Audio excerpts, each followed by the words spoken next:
నమస్తే, welcome to college TV. ప్రస్తుతం మనం గాంధీ భవన్లో ఉన్నాం. ఇక్కడ రాబోయే పార్లమెంట్ ఎన్నికల కోసం ఎంతోమంది ఇక్కడికి వచ్చి కాంగ్రెస్ టికెట్ కోసం అర్జీ పెట్టుకోవడం జరుగుతుంది. దాంట్లోనే భాగంగా ఉస్మానియా విద్యార్థి అటు ఉద్యమకారుడు కాంగ్రెస్ నేత చిన్నగాని దయాకర్ గౌడ్ గారు మనతో ఉన్నారు. ఒకసారి ఆయనతో మాట్లాడదాం. నమస్తే అన్న. నమస్తే. చెప్పండి అన్న, అసలు అంటే కాంగ్రెస్ పార్టీ యువకులకు టికెట్ ఇస్తుందని నమ్ముతుర్రా మీరు? అసలు కాంగ్రెస్ పార్టీలో ఎవరైనా ఎమ్మెల్యే కావచ్చు, ఎంపీ కావచ్చు, ముఖ్యమంత్రి కావచ్చు అనడానికి నిదర్శనం 2023 ఎన్నికలు. కాబట్టి మాలాంటి వాళ్ళకు ఒక పెద్దపీట వేస్తుందనే నమ్మకం ఉంది. సామాజిక సమీకరణలో సామాజిక శక్తులకు, అన్ని కులాలకు, అన్ని సామాజిక వర్గాలకు కాంగ్రెస్ పార్టీలో న్యాయం జరుగుతుంది. కాంగ్రెస్ పార్టీ ఆ దిశగానే ముందుకెళ్తూ ఉంది. కాబట్టి ఇవాళ మాలాంటి ఒక బీసీ బిడ్డకు, ఒక యూనివర్సిటీలో తెలంగాణ ఉద్యమం కోసం పోరాడినటువంటి బిడ్డకు ఇవాళ 10 ఏళ్ళుగా నిరుద్యోగ సమస్య కోసం, లేకపోతే కేసీఆర్ పాలనలో ప్రజా వ్యతిరేక విధానాల దాని మీద ఒక చురుకైన పాత్ర పోషించను. కాంగ్రెస్ పార్టీ అధికారంలోకి రావడం కోసం తమ వంతు కృషి చేసినాం మాలాంటి వాళ్ళు. కాబట్టి మాకు అన్ని రకాల కేటగిరీలు ఉన్నాయి, అన్ని రకాల ముందంజలో ఉన్నాం. కాబట్టి మాలాంటి వాళ్ళకు భువనగిరి అనే ఒక పార్లమెంటుకు అవకాశం కల్పిస్తుందని మేము భావిస్తూ ఉన్నాం. మాకు పార్టీ మీద, పార్టీ నాయకుల మీద ఒక పూర్తి విశ్వాసం ఉంది. ఆ విశ్వాసంతో ముందుకెళ్తున్నాం, పనిచేస్తాం.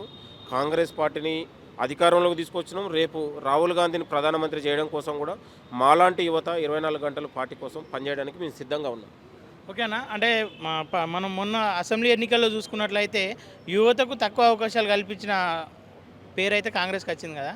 దీంట్లో భాగంగా తక్కువ సీట్లు ఉన్న ఎంపీ అంటే 17 స్థానాల్లో యువకులకు ఎంతమందికి ఇచ్చే అవకాశం ఉంది? నేనేమంటున్నా, పోయినసారి అవినీతి పరుడు, రాజకీయ నియంత అలాంటి కేసీఆర్ని గద్దెదించడానికి కాంగ్రెస్ పార్టీ ఒక స్ట్రాటజీతో ముందుకెళ్ళింది. గెలుపు గుర్రాలకే దిశగా కాంగ్రెస్ పార్టీ కసరత్తు చేసింది. కాబట్టి పోయినసారి అవకాశాలు రాకపోవచ్చు పోటీ ఎక్కువ ఉన్న సందర్భంలో. కాబట్టి కాంగ్రెస్ పార్టీ అధికారం రావాలంటే ఎవరైతే గెలుస్తారో వాళ్ళకే ఇవ్వాలి. ఏ ఒక్క ఓడిపోయే సీటును కూడా మనం నష్టపోవద్దనే ఆలోచనతో కాంగ్రెస్ పార్టీ ఆలోచన చేసింది. కాబట్టి ఇవాళ కాంగ్రెస్ పార్టీకి ఒక పెద్ద ఎత్తున మెజార్టీతో కాంగ్రెస్ పార్టీ ఫామ్ చేసింది గవర్నమెంటు. కాబట్టి అక్కడ టికెట్లు రాని యువతకు కూడా, విద్యార్థి నాయకులకు ఇప్పుడు అధికారంలోకి వచ్చింది కాబట్టి నామినేషన్ కానీ కార్పొరేషన్లో ఎమ్మెల్సీలుగా గది బలమూరు లాంటి వెంకటకు కూడా ఎమ్మెల్సీ ఇచ్చింది, ఒక ఎన్ఎస్ఏ నాయకుడు. ఇంకా ఉన్నటువంటి పనిచేసిన యువతకు కూడా కార్పొరేషన్ చైర్మన్లుగా, లేకపోతే ఇంకా రకరకాలుగా వచ్చే పార్టీ పదవులకు అవకాశం తప్పకుండా కల్పిస్తుందనే నమ్మకం మా అందరికీ ఉంది. నేనుగా అంటే నేను ఒక భువనగిరి పార్లమెంటు నకరికల్ నియోజకవర్గం, ఒక గౌడ బిడ్డ, ఒక బీసీ సామాజిక వర్గానికి చెందినటువంటి మేము మాలాంటి యువతకు అవకాశం ఇస్తే మెజార్టీగా భువనగిరి పార్లమెంట్లో ఒక బీసీలు, గౌళ్ళు, యాదవులు, పద్మశాలీలకు ఎక్కువ ఓటు బ్యాంక్ ఉన్నటువంటి సందర్భంలో మాలాంటి యువతకు ఒక యూనివర్సిటీ విద్యార్థి నాయకుడిగా తెలంగాణ కోసం కొట్లాడిన వాళ్ళం, ఇవాళ నిరంతరం పార్టీ కోసం, పార్టీ అభివృద్ధి కోసం పాటుపడుతున్న వాళ్ళం. మాలాంటి వాళ్ళకు అవకాశం ఇస్తే తప్పకుండా ఆ ప్రజలు, ఆ యొక్క ఉన్నటువంటి సామాజిక శక్తులు మాలాంటి వాళ్ళను కడుపులో పెట్టుకొని చూసుకుంటుందని, అవకాశం కల్పిస్తుందని మేము భావిస్తూ ఉన్నాం. ఎందుకంటే భువనగిరి అనేది ఒక హిస్టారికల్ ప్రాంతం. అక్కడ రావినారాయణ రెడ్డి లాంటి వాళ్ళు, ధర్మభిక్షం లాంటి వాళ్ళు, లేకపోతే కొండ లక్ష్మణ్ బాపూజీ లాంటి వాళ్ళు ఒక చైతన్యము, భువనగిరి గడ్డ అంటేనే ఒక చైతన్యం. సర్దార్ సర్వాయి పాపన్న లాంటి ఒక యోధుడు పాలించినటువంటి గడ్డ అది. అక్కడ బీసీలు, బెల్లి లలిత లాంటి ఒక ఉద్యమకారిని అక్కడ నెత్తురు చిందించినటువంటి గడ్డ, దొడ్డి కొమరయ్య కావచ్చు, అనేక ఉన్నటువంటి భువనగిరి అంటే ఒక పోరాటాలు వస్తాయి, విప్లవాలు వస్తాయి. ఒక సామాజిక శక్తులకు కేంద్రమైనటువంటి భువనగిరి గడ్డ. ఇవాళ కాంగ్రెస్ పార్టీ కూడా మాలాంటి బిడ్డలకు అవకాశం ఇస్తే ఒక పెద్ద ఎత్తున అక్కడ ప్రజలు బ్రహ్మాండంగా మెజార్టీతో గెలిపించే అవకాశాలు బలంగా కనిపిస్తున్నాయి. కాబట్టి మేము కూడా పార్టీని అప్పీల్ చేసుకుంటున్నాం. పెద్దలకు, పీసీసీ గారికి, ఉన్నటువంటి మంత్రులకు, ముఖ్యమంత్రి గారు కూడా మా రిక్వెస్ట్ ఏంటంటే మాలాంటి యువతకు అవకాశం కల్పించాలని మేము రిక్వెస్ట్ చేస్తాం. పార్టీ ఏ ఆలోచన చేసినా ఆ పార్టీ ఆలోచనతో ముందుకెళ్తాం. పార్టీ విధేయుడుగా కాంగ్రెస్ పార్టీ అభివృద్ధి కోసం కాంగ్రెస్ పార్టీ నిరంతరం ఒక సైనికుల్లాగా మేము పనిచేస్తాం ముందంజలో. ఓకే, ఒకవేళ పార్టీ టికెట్ మీకు కేటాయిస్తే ఏ ఆయుధంతో జనాలలోకి వెళ్తారు? నాకు ఒక పేద బిడ్డకు, ఆదిలాబాద్లో ఒక ఇడ్మా బొజ్జు అనే ఒక గిరిజన బిడ్డకు అవకాశం ఇస్తే ప్రజలు పెద్ద ఎత్తున, ఒక ఇల్లు లేని బిడ్డకు అవకాశం ఇస్తే ప్రజలు గెలిపించుకోరు. నాలాంటి పేద బిడ్డకు, బీసీ బిడ్డకు అవకాశం ఇస్తే ప్రజల్లారా నాలాంటి పేద బిడ్డకు అవకాశం కల్పించరు, మీరందరూ కూడా 24 గంటలు పార్టీ కోసం పనిచేయండి, నన్ను గెలిపించండి, నాలాంటి బిడ్డను మీరు గెలిపిస్తే ఇక్కడ ఉన్నటువంటి బీసీ మీరు గెలిచినట్టు, మన వాదం గెలిచినట్టు అని కూడా మనం ప్రజల దగ్గరకు పోతాం. వాళ్ళు గెలిపించే విధంగా మనం నిరంతరం పనిచేస్తాం. అంటే ఎంపీ ఎలక్షన్లు వస్తున్న తరుణంలో రైతు బంధు విషయంలో కావచ్చు, కొన్ని విషయాలలో ప్రభుత్వం మీద వ్యతిరేకత వస్తుంది. ఈ సమయంలో పోటీలో ఉంటే కాంగ్రెస్కు గెలిచే అవకాశాలు ఉంటుందా? కాంగ్రెస్ పార్టీ పుట్టింది, అధికారం వచ్చింది 45 రోజులు. 45 రోజుల్లోనే ఇవాళ బీఆర్ఎస్ నాయకులు ఆ పథకం రాలేదు. ఈ 10 ఏళ్ల కాలంలో మీరు ఏం చేశారు? 10 ఏళ్ల కాలంలో మీరు ఏం బీకారు నేను అంటా ఉన్నాను. నిరుద్యోగ భృతి చెప్పి 10 ఏళ్ళు అవుతుంది, ఇంతవరకు లేదు. రైతు రుణమాఫీ అంటారు, ఇంతవరకు అమలు చేయలేదు. ఇంటికో ఉద్యోగం అన్నారు, 3 ఎకరాల భూమి అన్నారు, దళితులకు 3 ఎకరాలు అన్నారు, డబుల్ బెడ్రూమ్ అన్నారు. అనేకమైనటువంటి మీరు ఆలోచన చేశారు. ఏ ఒక్క పథకం కూడా మీరు అమలు చేయాలి. 10 ఏళ్ల కాలంలో ప్రజల్ని మోసం చేశారు కదా. ఇవాళ 45 రోజుల్లో వచ్చినటువంటి కాంగ్రెస్ ప్రభుత్వం మీద, ముఖ్యమంత్రి మీద అవాకులు చివాకులు పేల్చడం ఏందండి? మాకు ఒక పూర్తి బాధ్యత ఉంది. ప్రజలకు మేము హామీ ఇచ్చినాం, ప్రజలకు మేము జిమ్మేదారులం. మీరెవరండి నాకు అర్థం కాకడతా? మీరెవరు? మిమ్మల్ని చెత్తబుట్టలేసారు మీరు వద్దనుకొని. ఇవాళ కేటీఆర్ కల్వకుంట్ల కుటుంబాన్ని చెత్తబుట్టలేసి మీ పాలన వద్దురాయన, మీరు తెలంగాణకు పట్టినటువంటి దరిద్రం అని ప్రజలు చీకొట్టిన తర్వాత కూడా మళ్ళీ మీరు ప్రజల వాదం పట్టుకుంటే ఎట్లా? మీకు ప్రజా మద్దతు ఉంటే ఎందుకు మీరు ప్రజలు చీకొడతారు? ఇవాళ కాంగ్రెస్ పార్టీ కోసం ప్రజలు పోరాడినారు కాంగ్రెస్ రావాలని.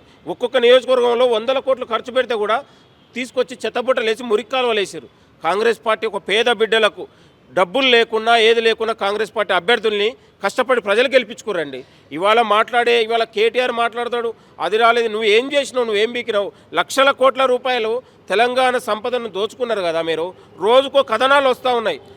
ఒక అధికారం మొన్న ఇచ్చేస్తే 400 కోట్ల కథనం ఎవడండి? నువ్వు ఇచ్చింది ఎవరు? నీ బాస్ ఎవరు? ఆ శాఖకు నువ్వే కదా మున్సిపల్ శాఖ మంత్రివి. ఇవాళ రహదారులకు కూడా వాళ్ళు రైతు బంధు వేసినటువంటి చరిత్ర వాళ్ళది ఉంది. ఇవాళ బోగస్ పాస్ పుస్తకాలు సృష్టించింది వాళ్ళు, బోగస్ రైతు బంధు వేసింది వాళ్ళు. ఇవాళ మల్లారెడ్డి లాంటి 600 ఎకరాలు ఉన్నటువంటి భూస్వామికి ఇవాళ రైతు బంధు ఇచ్చారు. ఇవాళ కాంగ్రెస్ పార్టీ నిజంగా దుక్కిదున్నే రైతుకు ఇవాళ రైతు బంధు ఇవ్వాలనుకుంటుంది. ఇవాళ నిజంగా దుక్కిదుండే వాళ్ళకు, నిజంగా అర్హులకు, ఇవాళ లబ్ధిదారులకు మేము అవకాశాలు ఇద్దామనుకుంటుంది. బోగస్ని ఏరివేద్దాం అనుకుంటుంది. ఎవరైతే లబ్ధిదారులు ఉండో, ఎవరైతే నిరుపేద కుటుంబాలు ఉండో, ఇల్లు లేకుండా భూమి లేని పేద మధ్యతరగతి ప్రజలకు ఇవాళ కాంగ్రెస్ పథకాలు రావాలని ఆలోచన చేస్తూ ఉంది. కాబట్టి ఇన్ని కసరత్తు జరుగుతూ ఉంది, ఇన్ని ఆలోచన చేస్తూ ఉంది. కాబట్టి వాళ్ళు కళ్ళు ఓర్వలేక ఇవాళ ముఖ్యమంత్రి, మంత్రులు 24 గంటలు సెక్రటరియట్లో కూర్చొని ఇవాళ ప్రజాభవన్ అనే ప్రగతి భవన్ కట్టుకుంటే ప్రజలకే ప్రవేశం లేకుండా నువ్వు ప్రగతి భవన్ నడిపినావు కదా. సెక్రటరియట్ కట్టుకుంటే సెక్రటరియట్కే ముఖ్యమంత్రి రాలేదు కదా గతంలో. ఇవాళ ప్రజలకు ఒక స్వేచ్ఛ వచ్చింది, ప్రజలకు ఒక సమానత్వం వచ్చింది, స్వయంపాలన వచ్చింది. ఇవాళ ముఖ్యమంత్రి చేయి పెడితే చేతికంతా ఉన్నాడు. ముఖ్యమంత్రి దగ్గరికి సామాన్యుడు కూడా నాకు ఈ సమస్య ఉందని పోయి ఒక వినతి పత్రాలు ఇవ్వగలుగుతూ ఉన్నారు. రోజు 100 మంది ఇవాళ ప్రజాభవన్ పోయి మా సమస్య సాధన కోసం ప్రజావాణి నడుస్తూ ఉంది. నీ పాలనలో, నీ 10 ఏళ్ల పాలనలో ఎన్నడన్నా ప్రజలకు కలిసినవా? ఇక నీ ప్రజల పాలనలో ఎక్కడికైనా సెక్రటరీ దగ్గరికి వచ్చినవా? అసెంబ్లీకే రాని దద్దమ్మ ముఖ్యమంత్రి, గత ముఖ్యమంత్రి కేసీఆర్. సిగ్గుపడుతున్న వాళ్ళ పాలన చూసి. మనం మాట్లాడేది నీతిమంతుల. ఇవాళ కల్వకుంట్ల కవిత మాట్లాడుతుంది, వాళ్ళ అయ్య 10 ఏళ్ళు ముఖ్యమంత్రిగా ఉంటాడు. ఇవాళ జ్యోతిరావు పూలే బొమ్మ అరే జ్యోతిరావు పూలే మా రాహుల్ గాంధీ మా పూలే అంటున్నాం. రాహుల్ గాంధీ మాకు ఒక మహాత్ముడు అంటున్నా ఉన్నాం మేము. ఎందుకంటే దేశంలో ఉన్నటువంటి బీసీల సమస్యల మీద, దేశంలో ఉన్నటువంటి అసమానతల మీద ఆయన యాత్ర చేస్తూ ఉన్నాడు. ఇవాళ దోపిడీ మీద, కులాల మీద, ఇవాళ ఈ దేశాన్ని ఐక్యతం కోసం, దేశంలో అసమానతలు లేని దేశాన్ని నిర్మించడం కోసం ఆయన మంచు కొండల్లో ఇలా నడుస్తూ ఉన్నాడు. అలాంటి వాళ్ళ మీద పట్టుకొని వారు మీరు మాట్లాడితే సిగ్గు అనిపిస్తూ ఉంది. ఇలా కవిత మాట్లాడితే సిగ్గు అనిపిస్తుంది. వాళ్ళు ఎక్కడలేని పోరాటాలు ఇప్పుడు గుర్తొచ్చినాయి. కాబట్టి వాళ్ళ గద్దర్ లాంటి యోధుని ఇలా నంది అవార్డులు తీసేసి గద్దర్ అవార్డులు అంటే ఎంత గొప్ప అండి? మామూలు విషయం అండి. నేను అనేది ఒకప్పుడు నంది అవార్డులు అంటే అక్కడ ఫైరోకారులు, సినిమా యాక్టర్లు, డబ్బులు ఉన్నోనికి ఎవడు పైసలు ఉంటే మీ సెలబ్రిటీలకే నంది అవార్డులు వచ్చాయి. ఇవాళ తెలంగాణ బిడ్డలకు, తెలంగాణ కళాకారులకు, టాలెంట్ ఉన్న వాళ్ళకు గద్దర్ పేరు మీద అవార్డులు అంటే ఒక తెలంగాణ యోధుడికి దక్కినటువంటి గౌరవం కాదా నేను అనేది? గతంలో ప్రభుత్వం ఇవాళ గద్దర్ని ఎర్రటెండల్లో నిలబెట్టింది, అవమానించింది. ఇవాళ కాంగ్రెస్ ప్రభుత్వం అధికారం రావానే ఆయన జయంతిని అధికారికంగా నిర్వహించింది. అంత గొప్ప కంటే మార్పు ఏం కావాలంటే నేను అంటున్నా. అదే గద్దర్ విగ్రహానికి తెల్లాపూర్లో ఆటంకాలు సృష్టించింది. తెల్లాపూర్లో అవి తాత్కాలికంగా దాని యొక్క పర్మిషన్ కోసం అనుమతి 1000 గజాలు ఇచ్చిందండి. 5 కోట్ల విలువైనటువంటి భూమిని ఇవాళ గద్దర్ కేటాయించింది. ఎన్నడన్నా కేసీఆర్ ఆలోచన చేసిండా? కేసీఆర్ ఎన్నడన్నా అవకాశం కల్పించిండా గద్దర్కి? కాబట్టి కవులు, కళాకారులు, మేధావులకు ఇవాళ కాంగ్రెస్ పార్టీ గుండెల్లో పెట్టుకొని చూసుకుంటుంది. ఇవాళ ఇదే అవమానించబడిన చోటనే మేము పూలు వేసినాం గద్దర్ని. ఇవాళ సిగ్గుండాలే వాళ్ళు మాట్లాడుతూ ఉంటే నేను అంటున్నా. ఇవాళ కాబట్టి నిన్న కంచె ఐలయ్య గారు అన్నారు ఒక మాట, నాకు కవిత ఫోన్ చేసింది అన్నాడు. అమ్మ నువ్వు ఎడబోయినావు, పూలే అంటున్నావు, 10 ఏళ్ళు మీ అయ్యే ముఖ్యమంత్రి, అప్పుడు ఏం చేసినావు అని మాట్లాడితే మేధావులు మాట్లాడుతున్నారు. కాబట్టి ప్రజలలో మార్పు వచ్చిందండి. వాళ్ళు ఫ్యూడలిజానికి పతనం పండింది, పాపం పండింది. తెలంగాణలో మళ్ళొకసారి మీకు చెప్తా ఉన్నాను, తెలంగాణలో నియంతలకు, ఫ్యూడలిజానికి ఈ యొక్క నయా అధిక నయాపాలనకు ప్రజల్లో తెలంగాణలో నడవదు.